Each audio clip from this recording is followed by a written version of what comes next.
يا جماعة، كيف حالكم؟ وحشتوني، إن شاء الله تكونوا بخير. فصلت عليكم تقريبا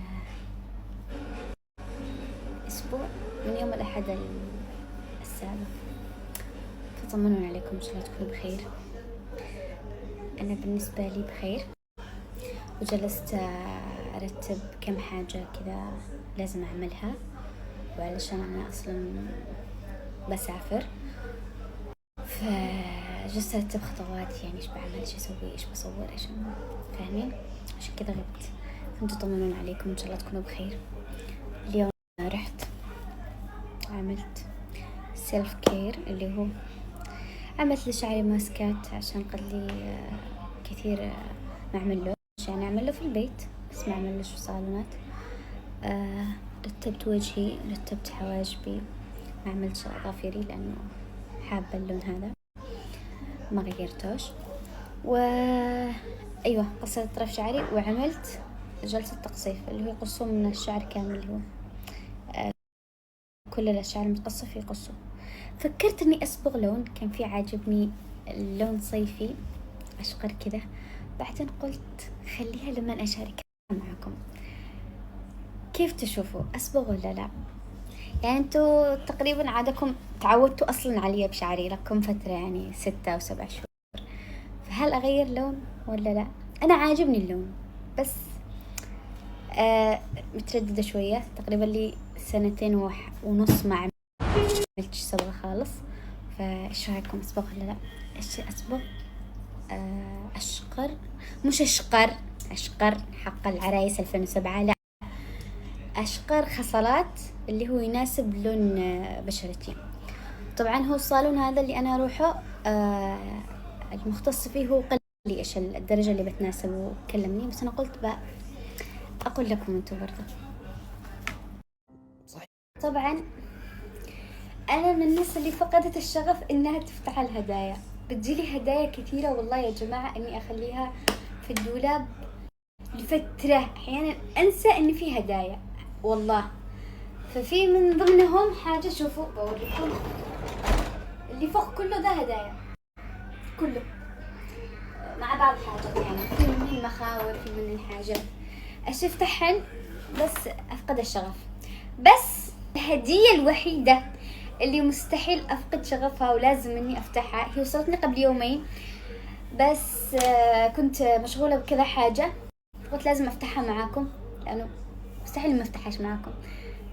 حاجة كذا من الطقوس اللي أنا أحبها وتفاصيل أنا أحبها حرفيا، بعدين على الهدايا اللي هي تجي لي تفاصيل، يعني الناس اللي جابت لي هدية برضه أقدركم وأحب الهدايا حقكم، بس هذا في مكان ثاني، فبفتحها معاكم على الفيديوهات الجاية.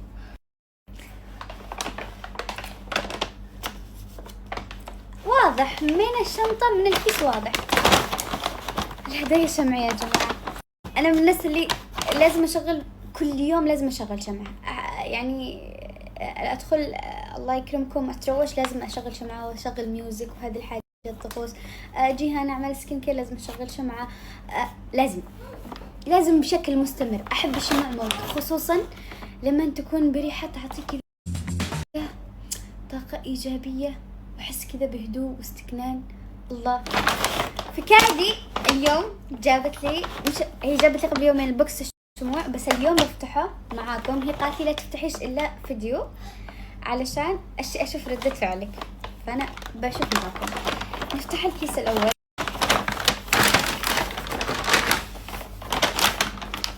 هي تقريبا جابت لي شموع كبيرة،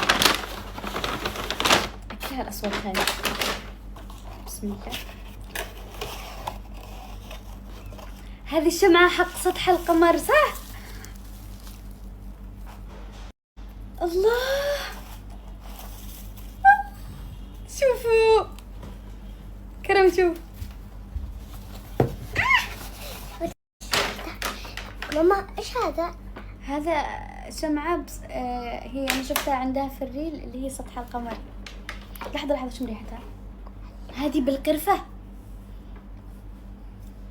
هذه أول حاجة. كرم شوف نكات كل حاجة. استنى طيب، استنى هات البوكس اللي تحت، هات البوكس. تعال الوصفة الثالثة هذه حق ريحة البن واضحة.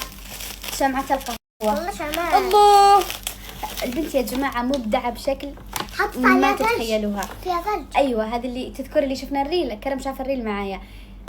مش عارف شو يعني قطعت الريل؟ حاجة. الريل الفيديو اللي شفناه في الانستغرام اللي أيوة. قطعت حاجات زي الثلج بريحة القهوة. تجنن يا جماعة البنت ذي. شو أنا شو مش ريحتها؟ صراحة مبدعة جدا جدا، وأنا أعشق كل حاجة ماما تعملها. الريحة مش شم الريحة، خلي بن الريحة.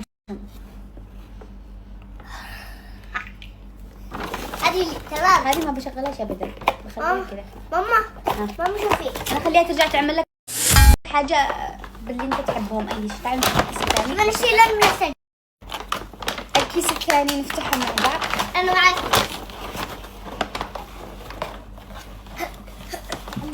أنا تعبت من التفاصيل، تعبت من الجمال. عشان كيك. لا مش كيكة يا بابا. هذه تطلع في الشمعة هذه. استنى امسك يا ماما هذا. لا تقلبهمش والله ما أنظر. والله يا تعمل فانيليا. فانيليا. فانيليا. شكلها شيك جدا. أنا شو؟ فانيليا مسكر. لا طعمها حلو. امسك خلينا نفتح الثاني. حطها بالكيس لا تلعب. بحر ونجوم البحر. صبح البحر ونجوم البحر وكل شيء. الله شوفوا التفاصيل يا جماعة. يا أخي إيش الإبداع هذا؟ أهم شيء هذه. الله. شوفوا الله. التفاصيل. شوفوا شوفوا. تجنن. هذه أحلى واحدة فيهم. شوفهم كلهم حلوين، بس حرفيا بالنسبة لي هذه أحلى واحدة، وبعدها حق المليون، حق البن، كل الحلوات، وحق سطح القمر كلين. نمبر 1 هذه نمبر 1.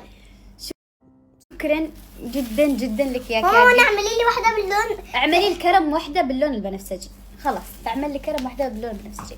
شكرا لك جدا يا كادي، ورب الكعبة اني يعني انت انسانة مبدعة، ويعني اشكال جديدة وروائع. الثانية فرصي غالية ووجودك بينها يعني الكثير. سأرويك يوما في قصة نجاحي حين أصل إلى ما أطمح، ولأنني أستلهم فيك السعي والاستمرارية يجب أن أقول شكرا هديل. شكرا يا كادي، الله يسعدك. شكرا. شوف الشمعة. إيش هابي بيرثدي هديل 1 مليون سناب شات. ما قد جتليش هدية المليون، اجت لي بس يعني من اشخاص ثانيين. هديل 1 مليون. الله تعال. هذه ريحتها مش قادرة استلهم الريحة خالص. خلينا نشوف معنا نجرب. ها ريحتها كذا شبه صابون. شكرا يا كادي تجنن. هذه نخليها اخر حاجة انشرها.